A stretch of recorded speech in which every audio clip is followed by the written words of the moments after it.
വൈജ ട്രീറ്റ്മെൻറ്റിനൊക്കെ ശേഷം ഡിസ്ചാർജ് ആവുകയാണ് കേട്ടോ ഹോസ്പിറ്റലിൽ നിന്നും.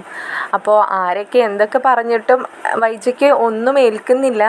വൈജ ഡിസ്ചാർജ് കഴിഞ്ഞ് ഒരു വാടക വീട് സെറ്റാക്കി അങ്ങോട്ട് തന്നെയാണ് മാറുന്നത്. അപ്പോൾ കൂടെ ബബിതയും രോഹിത്തും എന്തായാലും ഉണ്ടാവുമല്ലോ. അവർക്ക് അവരുടേതായ കാര്യങ്ങൾ നടക്കണമെങ്കിൽ അമ്മയുടെ കൂടെ കൂടിയല്ലേ പറ്റുള്ളൂ. അപ്പോൾ അവരെയും കൂട്ടി വൈജ നേരെ പോകുന്നത് വാടക വീട്ടിലേക്കാണ്.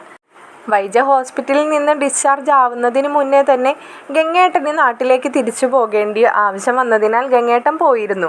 അപ്പോൾ ഡിസ്ചാർജ് സമയത്ത് കൂടെ ഉണ്ടായിരുന്നത് ശിവനും ബാലചന്ദ്രനും രാജീവനുമാണ് കേട്ടോ. ബാലചന്ദ്രനെ കണ്ട ഒരു പരിചയം പോലും കാണിക്കാതെയാണ് വൈജ ഹോസ്പിറ്റലിൽ നിന്നും ഇറങ്ങിയത്.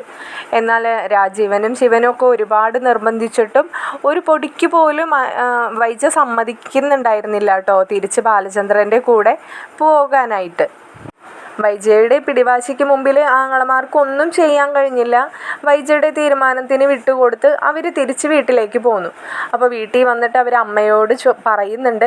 അമ്മ അവരോട് മോളെക്കുറിച്ച് അന്വേഷിക്കുമ്പോൾ അവർ പറയുകയാണ് കേട്ടോ, അവൾക്ക് അവളുടേതായ പിടിവാശികളല്ലേ, ആരെന്തൊക്കെ പറഞ്ഞാലും അവളൊന്നും അനുസരിക്കാൻ പോകുന്നില്ല. അവൾ വാടക വീട് സെറ്റാക്കി അവളെ മക്കളായിട്ട് അങ്ങോട്ട് പോയി. ഞങ്ങൾക്ക് പറയാനല്ലേ പറ്റുള്ളൂ, അവൾ കൊച്ചു കുഞ്ഞൊന്നും അല്ലല്ലോ അമ്മേ, പിടിച്ചു കെട്ടി കാറിലിട്ട് ഇങ്ങോട്ടോ അല്ലെങ്കിൽ ബാലചന്ദ്രൻ്റെ വീട്ടിലോ കൊണ്ടുപോയി ആക്കി കൊടുക്കാൻ. ബാലചന്ദ്രൻ കാറായിട്ട് വരികയും ചെയ്തു. അവൾ പെണ്ണാണെങ്കിൽ ബാലചന്ദ്രനെ തിരിഞ്ഞു പോലും നോക്കാതെയാണ് അവളുടെ മക്കളെയും കൊണ്ട് പോയത്. ഇനിയിപ്പോൾ പറയാനല്ലാതെ ഞങ്ങൾക്ക് എന്ത് ചെയ്യാൻ പറ്റുമെന്ന് അമ്മ കൂടി ഒന്ന് പറഞ്ഞു തായോ.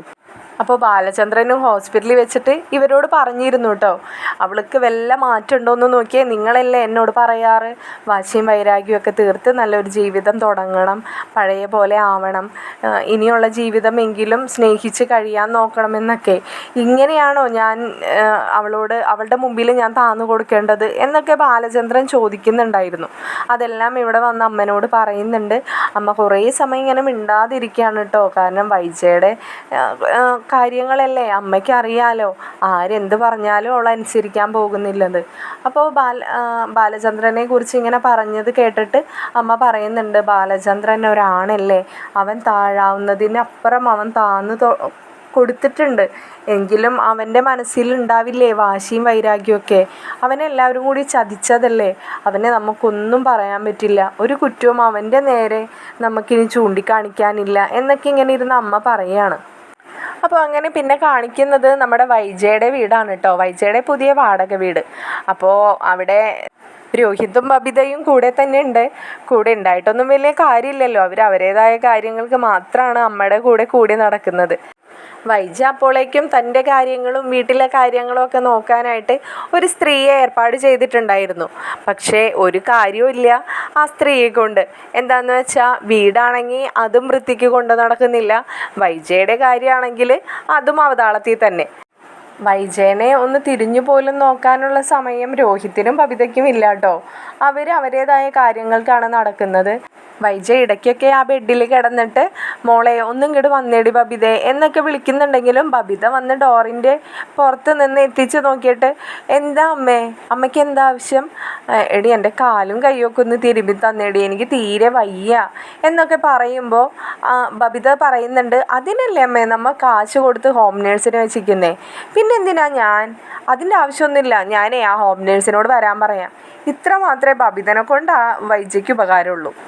വൈജ പിന്നെ ഇതൊന്നും ആരോടും പരാതിയൊന്നും പറയില്ല കേട്ടോ. കാരണം അലീന അത്രമാത്രം വൈജയ്ക്ക് വേണ്ടി കാര്യങ്ങളൊക്കെ ചെയ്തു കൊടുത്തിട്ടും വൈജ ഒരു പുല്ല് വിലയല്ലേ അലീനയ്ക്ക് കൊടുത്തിരുന്നത്. അപ്പോൾ ഇതൊക്കെ ആരോടെങ്കിലും പറഞ്ഞാൽ ആരായാലും ഇതൊക്കെ അല്ലേ കുത്തി ചോദിക്കുള്ളൂ. അപ്പോൾ എങ്കിലും ഒന്ന് കമലേടത്തിയെ വിളിച്ചിട്ട് ഒരു ഹോം നേഴ്സിനെ ഒന്ന് സെറ്റാക്കി തരുമെന്നൊന്ന് ചോദിക്കായിരുന്നു. കമലേടത്തിക്ക് ആകുമ്പോൾ ഇങ്ങനെയുള്ള കാര്യങ്ങളൊക്കെ നല്ല വശമാണല്ലോ എന്നൊക്കെ ഇങ്ങനെ വിചാരിക്കാണ് കേട്ടോ വൈജ അവിടെ കിടന്നിട്ട്. അപ്പോൾ അധികം ആലോചിച്ച് കൂട്ടാതെ തന്നെ വൈജ ഫോൺ എടുത്ത് കമലയെ വിളിക്കുന്നുണ്ട്.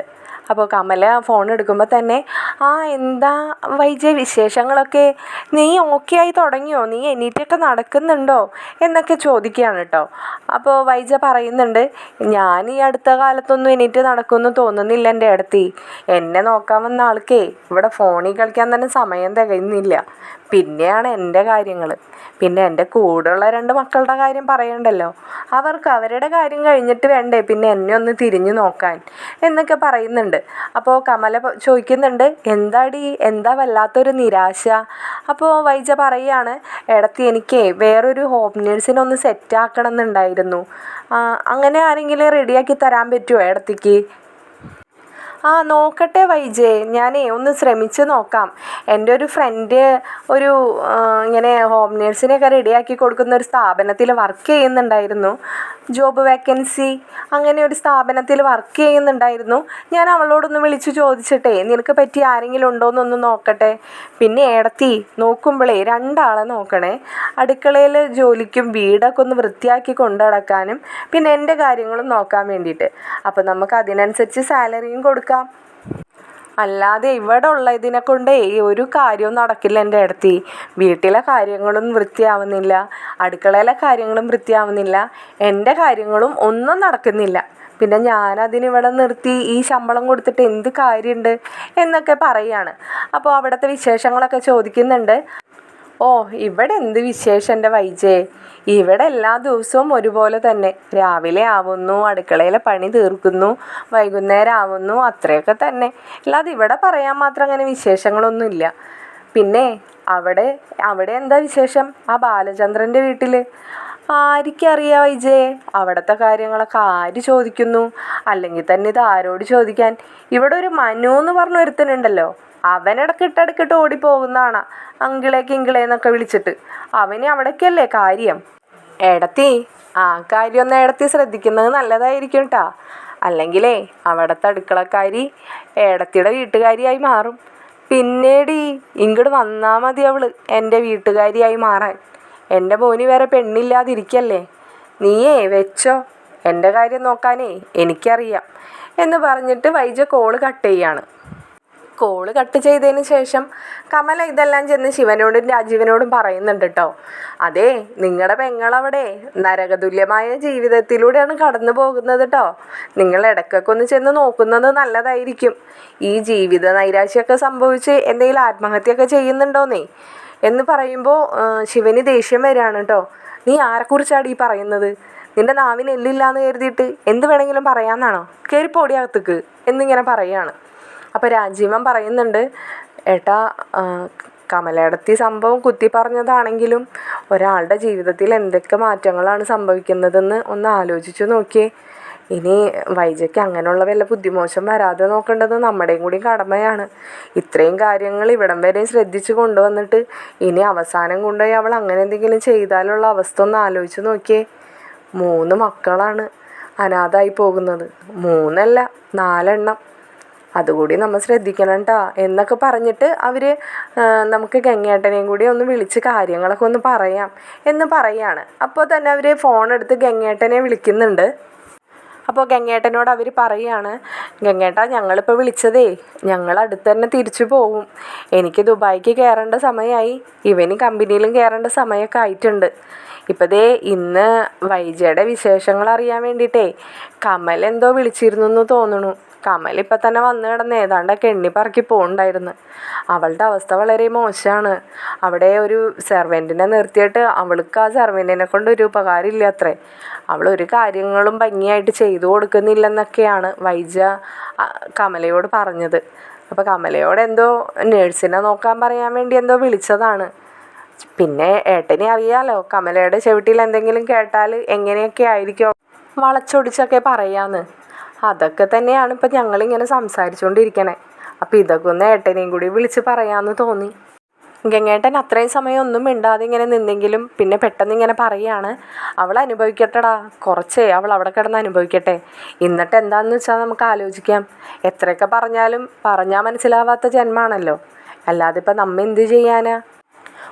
ഈ ഒരു മാസം കൊണ്ട് തന്നെ അത്യാവശ്യം അനുഭവിച്ചതുപോലെയാണ് കമലയുടെ വർത്താനം. കിടക്കുന്ന ബെഡ്ഷീറ്റ് പോലും മാറ്റി കൊടുക്കുന്നില്ല അത്രേ ആരും. പിന്നിപ്പോൾ ഇതിൽ കൂടുതലൊക്കെ എങ്ങനെയാ ഏട്ടാ അവൾ അനുഭവിക്കാനുള്ളത്? ഗംഗേട്ടൻ വിചാരിക്കാതെ അവളെ ആർക്കും ഒന്നും പറഞ്ഞ് മനസ്സിലാക്കാൻ പറ്റില്ല. അതാ ഞങ്ങൾ ഗംഗേട്ടനെ തന്നെ വിളിച്ചത്. അവളെ ഒന്ന് വിളിക്കായിരുന്നില്ലേ ഗംഗേട്ടന്? അവളോടൊന്ന് കാര്യങ്ങൾ പറഞ്ഞ് മനസ്സിലാക്കാൻ ശ്രമിച്ചു നോക്ക്. ഞങ്ങൾ പറഞ്ഞിട്ട് കാര്യമില്ല. ഈ കാര്യത്തിൽ ആര് പറഞ്ഞിട്ടും കാര്യമൊന്നുമില്ല എൻ്റെ രാജീവേ. അവൾക്കേ അവളുടേതായ വാശികളുണ്ട്.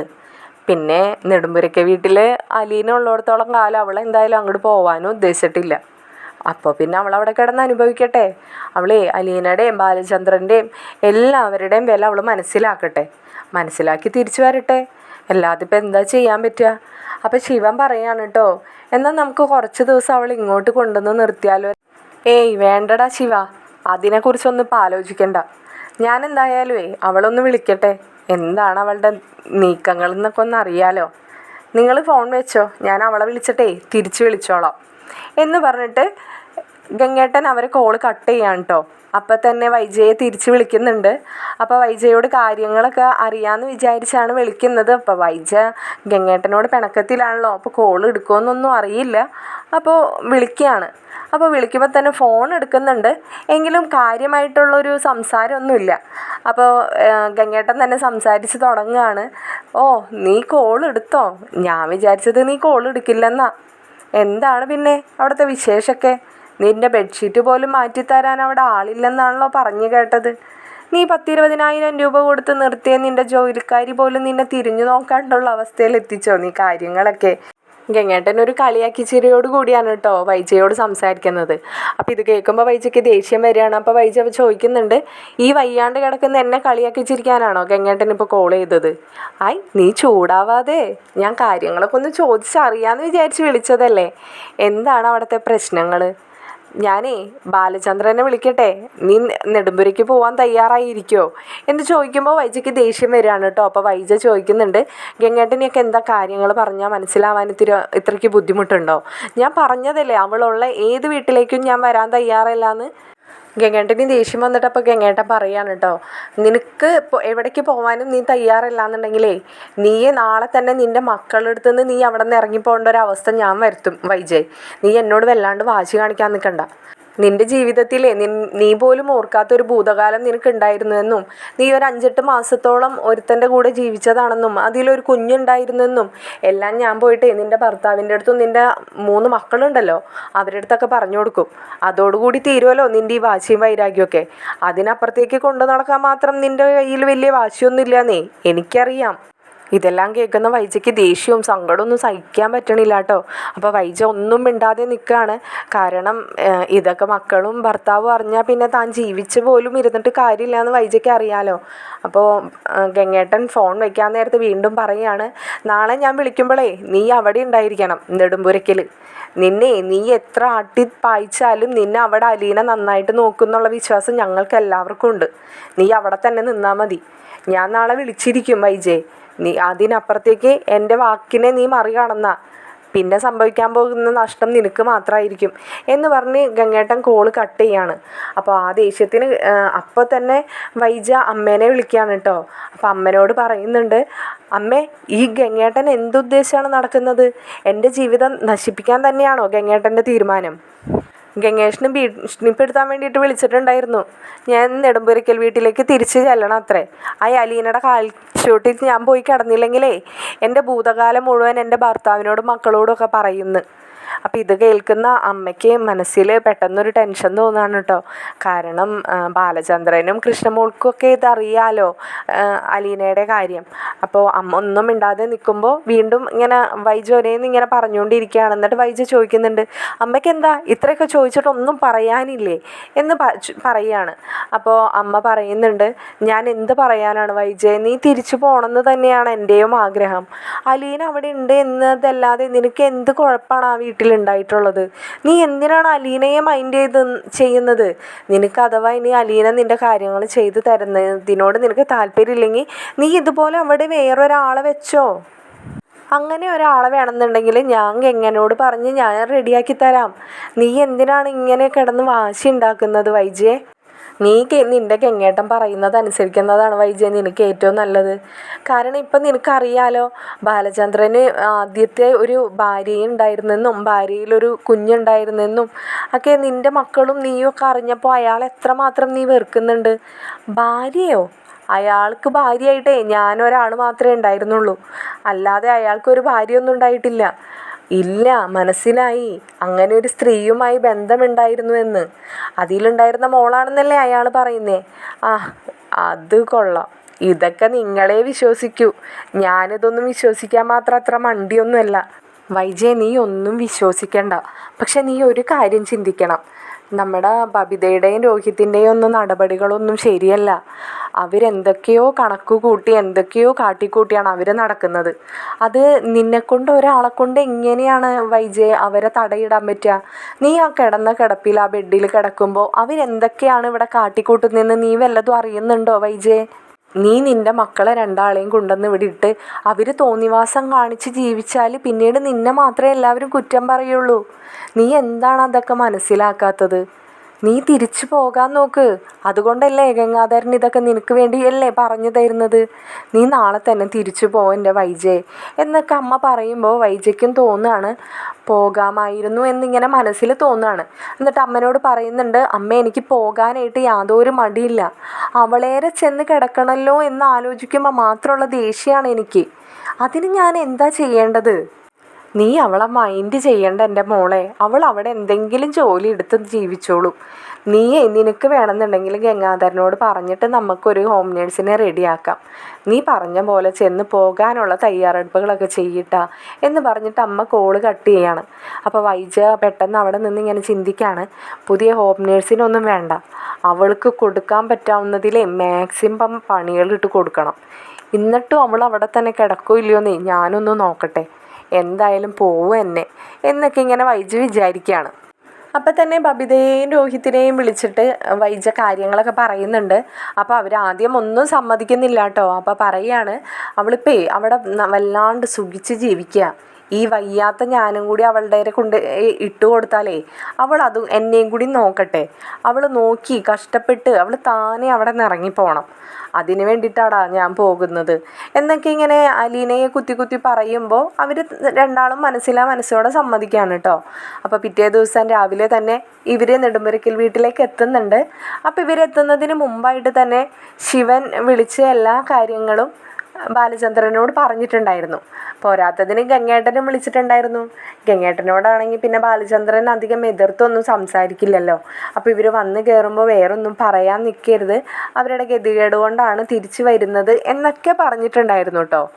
കാറിൽ നിന്നും വൈജയെ ഇറക്കി വീൽ ചെയറിലിരുത്തി അവർ ഉന്തിക്കൊണ്ട് അകത്തേക്ക് കയറി പോകുമ്പോഴും ബാലചന്ദ്രൻ അവരെ നോക്കുന്നൊന്നുമില്ല കേട്ടോ. അവർ നേരെ പോയി വൈജയെ താഴത്തെ ഒരു റൂമിൽ കൊണ്ടുപോയി കിടത്തി അവർ രണ്ടാളും അവരുടെ റൂമിലേക്ക് പോവുകയാണ്. അപ്പോൾ ഇത് കാണുന്ന കൃഷ്ണമോൾക്ക് ചിരിയാണ് കേട്ടോ വരുന്നത്. അപ്പോൾ കൃഷ്ണമോളെ ഇവർ മൂന്നാളും നോക്കിയിട്ട് മുഖം തിരിക്കുകയാണ്.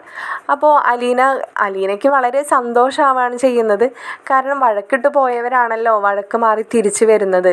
അപ്പോൾ അലീന വേഗം ചെന്നിട്ട് ചോദിക്കുന്നുണ്ട്, മേഡത്തിന് എന്തെങ്കിലും കുടിക്കാനും കഴിക്കാനും ഒക്കെ എന്തെങ്കിലും വേണോ ഇപ്പോൾ എന്ന് ചോദിക്കുമ്പോൾ വൈജ ഒന്നും മിണ്ടാതെ നിൽക്കുകയാണ് ദേഷ്യത്തോടു കൂടി. അപ്പോൾ വൈജയോട് അലീന പറയുന്നുണ്ട്, മേഡം എന്നെ ഒരു ശത്രുവായിട്ടൊന്നും കാണണ്ട, എന്നെ ഒരു വേലക്കാരിയായിട്ട് മാത്രം മേഡം കണ്ടാൽ മതി, അല്ലാതെ നമ്മൾ തമ്മിൽ ഒരു ബന്ധവും വേറെ ഉണ്ടാവില്ല എന്ന് പറയുമ്പോൾ മാത്രം വൈജ ചോദിക്കുന്നുണ്ട്, അല്ലെങ്കിൽ തന്നെ നീയും ഞാനും തമ്മിൽ എന്ത് ബന്ധം? എനിക്ക് ഈ ജന്മത്ത് ഒരു ബന്ധവുമില്ലാത്ത ഒരേ ഒരു വ്യക്തി നീ ആയിരിക്കൂടി എന്ന് പറഞ്ഞിട്ട് വൈജ തിരിഞ്ഞ് കിടക്കുകയാണ്.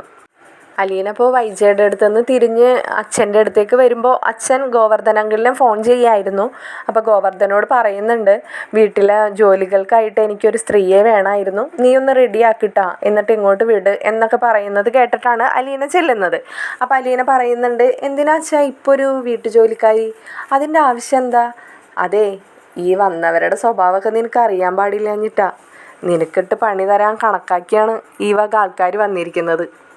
അല്ലാതെ ഇവിടെ ആരും നിന്നെ സ്നേഹിക്കാനും സന്തോഷിപ്പിക്കാനും ഒന്നും വന്നതല്ല അലീനെ എന്ന് പറയുകയാണ്. ഓ, അതിനാണോ അച്ഛാ? അതൊന്നും എനിക്കൊരു വിഷയമല്ല, എനിക്ക് ചെയ്യാവുന്ന ജോലിയൊക്കെ ഇവിടെ ഉള്ളൂ. അത് നീ വിഷമിക്കണ്ടടി. നിൻ്റെ ആയ കുശുമ്പ് പിടിച്ച അമ്മയെ നീ തന്നെ നോക്കിക്കോ. അതിനെ നമുക്ക് ആർക്കും പങ്കുവെച്ച് കൊടുക്കണ്ട, അതിനോട് ആർക്കും വലിയ താല്പര്യവും ഉണ്ടാവില്ല എന്ന് പറഞ്ഞിട്ട് അവർ അച്ഛനും മോളും കൂടിയും വൈജയെ കളിയാക്കി ചിരിക്കുകയാണ് കേട്ടോ. പിറ്റേ ദിവസം തന്നെ ഗോവർദ്ധൻ പറഞ്ഞു വിട്ട് സെർവൻറ്റ് വീട്ടിൽ വരുന്നുണ്ട്.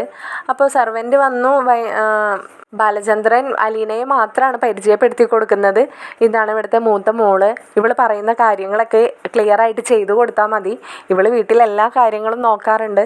ഇപ്പോൾ ഇവിടെ ഇവളുടെ അമ്മ തളർന്ന് ഇങ്ങനെ ഒരു ആക്സിഡൻ്റ് ഒക്കെ കഴിഞ്ഞ് വയ്യാതെ കിടക്കുകയാണ്. അപ്പോൾ അവളെയും കൂടി നോക്കണം, അവളെ അമ്മയും കൂടി നോക്കണം. അതുകൊണ്ടാണ് നിങ്ങളെ വരുത്തിയത്. അപ്പോൾ മോൾക്കൊരു ഹെൽപ്പായിട്ട് എല്ലാത്തിനും കൂടെ നിൽക്കണം കേട്ടോ എന്നൊക്കെ പറയുകയാണ്. അപ്പോൾ വന്നതും നല്ലൊരു നേഴ്സാണ്, ഒരു സ്ത്രീയാണ് കേട്ടോ. അലീനയ്ക്ക് എല്ലാ കാര്യത്തിനും ഹെൽപ്പാണ്.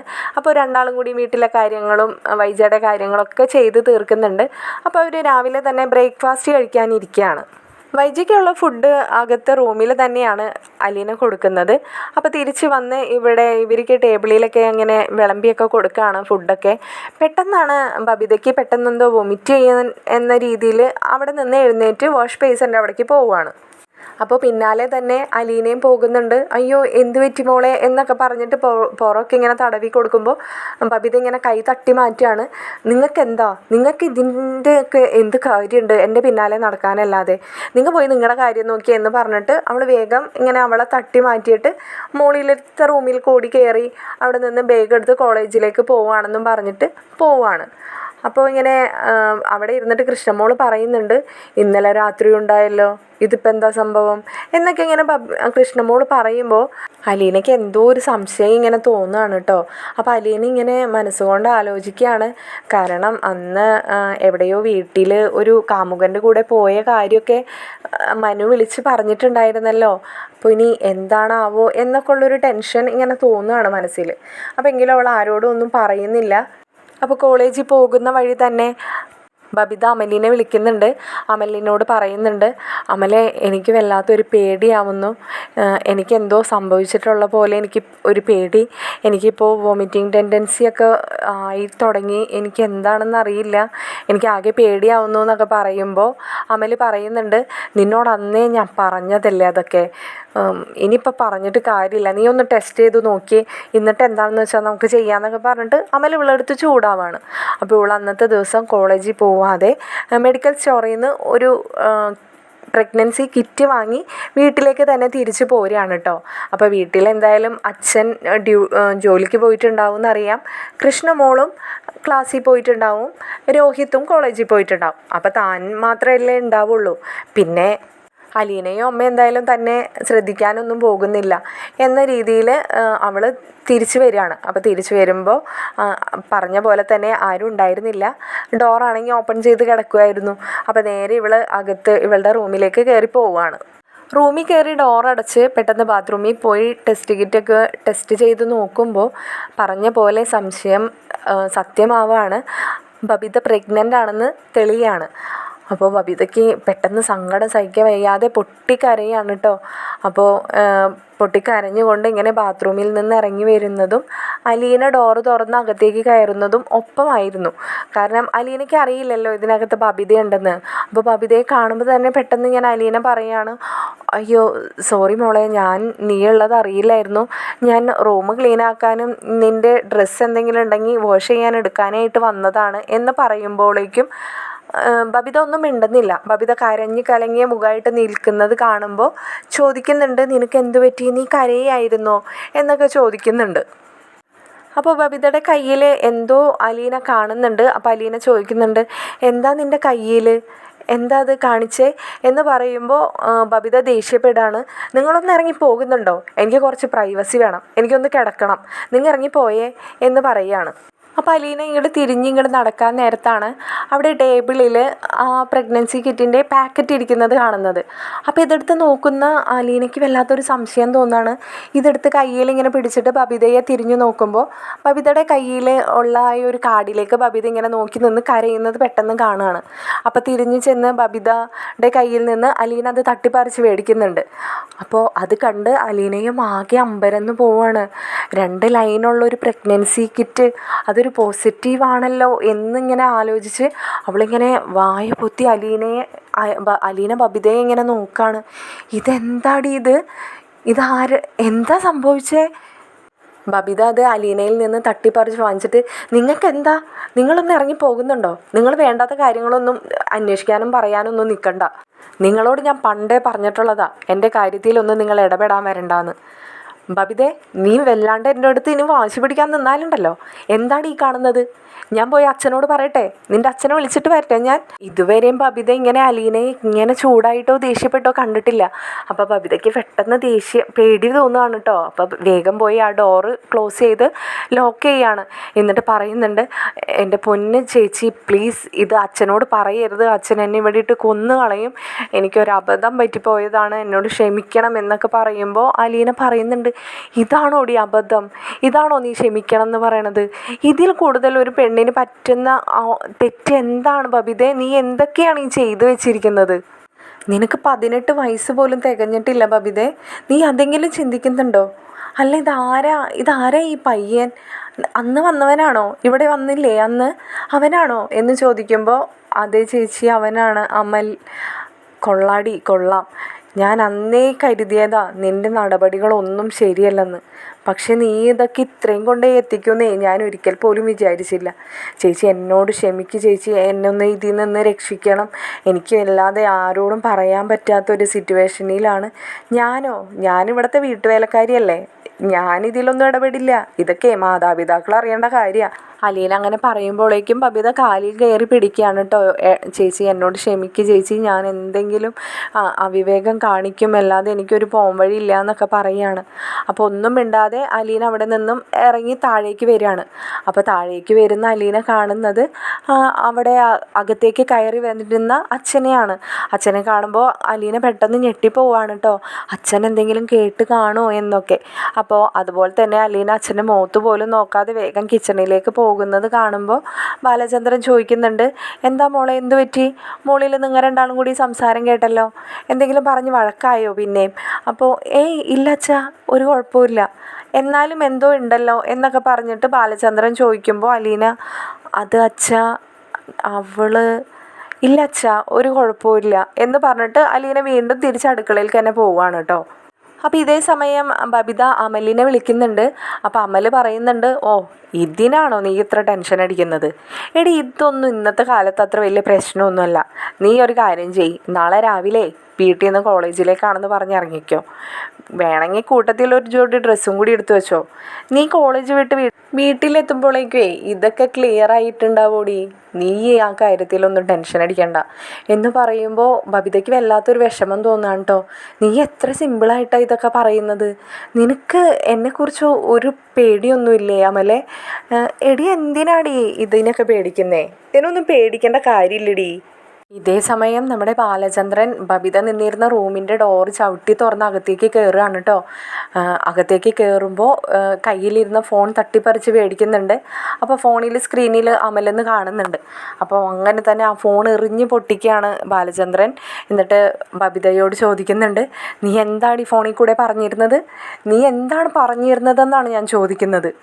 ആരാടി നീ എന്താണെന്ന് എനിക്ക് എന്താ നിന്നോട് പറയണ്ടേന്ന് പോലും അറിയില്ല. നീ ഞങ്ങളുടെ കുടുംബം നശിപ്പിച്ചു അല്ലേടി എന്ന് ചോദിച്ചിട്ട് ബബിതയെ വല്ലാതെ ഇങ്ങനെ തല്ലാണ് കേട്ടോ. അപ്പോൾ മോളിൽ നിന്നുള്ള ബഹളം കേട്ടിട്ട് അലീന ഓടി ചെല്ലുന്നുണ്ട്. അപ്പോൾ അലീന ഓടി ചെല്ലുമ്പോഴേക്കും ബബിതയെ ഒരുപാട് അടിക്കുകയാണ്.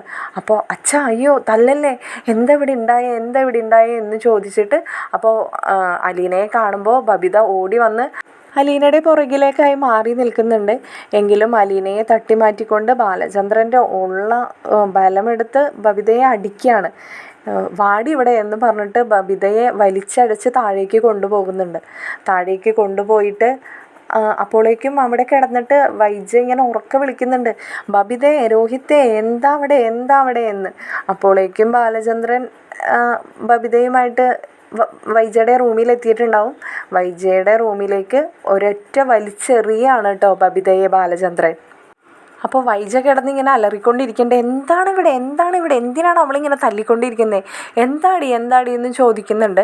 അപ്പോൾ അമ്മേ, ഞാനൊരു തെറ്റും ചെയ്തിട്ടില്ല എന്ന് പറയുമ്പോൾ ബാലചന്ദ്രൻ ഇങ്ങനെ ചവിട്ടാനായിട്ട് കാല് പൊക്കിയിട്ട് അവിടെ തന്നെ ഇങ്ങനെ വെക്കുകയാണ് കേട്ടോ. എന്നിട്ട് പറയുന്നുണ്ട്, നീ ചെയ്യാത്ത തെറ്റാണോടി ഈ കാണുന്നതെന്ന്. അപ്പോൾ നോക്കിയപ്പോൾ ബാലചന്ദ്രനെ അവിടെ ടേബിളിൽ നിന്നിട്ട് ഒരു പ്രഗ്നൻസിയുടെ കിറ്റിൻ്റെ കിട്ടിയിട്ടുണ്ടായിരുന്നു. അത് വേഗം വൈജയുടെ മേത്ത് എറിഞ്ഞു കൊടുക്കുക. കൊടുക്കുകയാണ്. വൈജ അതെടുത്ത് നോക്കുമ്പോൾ വല്ലാതെ ഇങ്ങനെ ഷോക്കാവുകയാണ്, ഇതെങ്ങനെ സംഭവിച്ചു എന്ന രീതിയിൽ. അപ്പോൾ സമാധാനമായില്ലേടി എന്നിങ്ങനെ വൈജയോടും ചോദിക്കുന്നുണ്ട്. വൈജയ്ക്ക് ആകെ ഷോക്കായിട്ട് വൈജയ്ക്ക് പിന്നെ ഒന്നും മിണ്ടാൻ പറ്റുന്നില്ല കേട്ടോ. അപ്പോഴേക്കും അവിടെ നിന്ന് കോളേജ് വിട്ട് രോഹിത്തും വന്നിട്ടുണ്ടാവും. അപ്പോൾ രോഹിത്തിനും ഒന്നും മനസ്സിലാവുന്നില്ല, ഇവിടെ എന്തൊക്കെയോ നടക്കുന്നുണ്ടെന്ന്. അപ്പോൾ കൃഷ്ണമോളും സ്കൂളിൽ നിന്ന് വന്നിങ്ങനെ നിൽക്കുന്നത് കാണുമ്പോൾ അലീന ചെന്നിട്ട് കൃഷ്ണമോളെ ഇങ്ങനെ പേടിക്കണ്ട എന്ന രീതിയിൽ ഇങ്ങനെ കെട്ടിപ്പിടിച്ച് നിൽക്കുകയാണ് കേട്ടോ. അപ്പോൾ ബാലചന്ദ്രൻ പറയുന്നുണ്ട്, ഈ കുടുംബം നശിച്ചു, ഈ കുടുംബത്ത് എല്ലാവരും അമ്മയും മക്കളും എന്ന് പറഞ്ഞിട്ട് ബാലചന്ദ്രൻ പിന്നെ ഒന്നും മിണ്ടാതെ നിൽക്കുകയാണ്. ഇതിനൊരു പോംവഴി ഇനി ആരാണ് എങ്ങനെയാണെന്ന് വെച്ചാൽ കണ്ടോ, എന്നെ ആരും ഒന്നിനും പ്രതീക്ഷിക്കണ്ട എന്ന് പറഞ്ഞിട്ട് ബാലചന്ദ്രൻ അവിടെ നിന്നും ഇറങ്ങി പോവുകയാണ്. അപ്പോൾ ബബിതയ്ക്ക് അവിടെ നിന്ന് ഇനങ്ങാൻ പോലും കഴിയാതെ ബബിത ഇങ്ങനെ തല താഴ്ത്തി പിടിച്ച് അവിടെ നിന്ന് ഉറക്കെ പൊട്ടി കരയാണ്. വൈജയും ഒക്കെ കരയുന്നുണ്ട്. അപ്പോൾ കൃഷ്ണമോളും രോഹിത്തും ഒക്കെ ഇങ്ങനെ ഒന്നും മനസ്സിലാവാതെ ഇങ്ങനെ നോക്കി നിൽക്കുകയാണ്. അപ്പോൾ രോഹിത്ത് ചെന്നിട്ട് അമ്മയോട് ചോദിക്കുന്നുണ്ട്, എന്താ അമ്മ, എന്താ ഉണ്ടായേ എന്ന് ചോദിക്കുമ്പോൾ വൈജ ഒന്നും പറയുന്നില്ല. അപ്പോൾ വൈജ പറയുന്നുണ്ട്, ഒന്ന് പോയി അച്ഛനെ നോക്ക് മോനെ എന്ന് മാത്രം പറയുന്നുണ്ട്. അപ്പോഴേക്കും അലീന ചെന്നിട്ട് ബബിതയെ എഴുന്നേൽപ്പിച്ച് അവിടെ കസേരയിൽ ഇരുത്തുന്നുണ്ട് കേട്ടോ. അപ്പോൾ ബാലചന്ദ്രൻ അവിടെ പുറത്തിരിക്കുകയായിരിക്കും. അപ്പോൾ രോഹിത്ത് ചെന്ന് ചോദിക്കുന്നുണ്ട്, എന്താ ഇവിടെ ഉണ്ടായത്, എനിക്കൊന്നും മനസ്സിലാവുന്നില്ല. അപ്പോൾ ബാലചന്ദ്രൻ അപ്പോഴും ഒന്നും പറയുന്നില്ല. അപ്പോൾ വീണ്ടും രോഹിത്ത് ചെന്നിട്ട് അമ്മയോട് എന്നെ ചോദിക്കുകയാണ്, ഇവിടെ എന്താ ഉണ്ടായേ, എന്നോടൊന്ന് തുറന്ന് പറയ്, എന്തായാലും നമുക്കൊരു പോംവഴി കാണാലോ എന്ന് പറയുകയാണ്. അപ്പോൾ വൈജ ആ കയ്യിലുണ്ടായിരുന്ന കിറ്റ് രോഹിത്തിൻ്റെ കയ്യിൽ കൊടുക്കുകയാണ്. എന്നിട്ട് ഒന്നും പറയാതെ നിൽക്കുകയാണ്. അപ്പോഴേക്കും രോഹിത്തിനും കാര്യങ്ങളൊക്കെ മനസ്സിലായി. കൃഷ്ണമോൾക്ക് മാത്രം ഒന്നും മനസ്സിലാവുന്നില്ല.